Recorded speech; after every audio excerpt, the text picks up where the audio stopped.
ఇంతమంది విలేకరులు ఉన్నారు కదా, మీ అందరి సమక్షంలో ఒక ప్రశ్న అడుగుతాను నేను.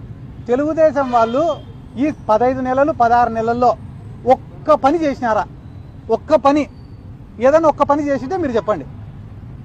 నేను మిమ్మల్ని అడుగుతాను, ఒక పని అడుగుతాను, ఏమైనా చేసినారా అని. ఏందన్నా ఎవనబ్బా సొమ్ము ఇచ్చినారన్నా? ఎవనబ్బా సొమ్ము ఇచ్చినాడు? ఎవడి జోబులో నుంచి తీసి ఇచ్చినారు?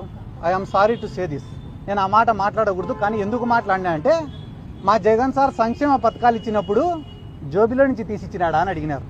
ఇప్పుడు వాళ్ళు పెన్షన్లు కానీ, తల్లికి వందనం కానీ, అదేదో 20,000 ఇస్తామని చెప్పి 5,000 ఇచ్చిన అన్నదాత సుఖీభవ కానీ ఎవడైనా సొంత జోబులో నుంచి ఇచ్చినాడా?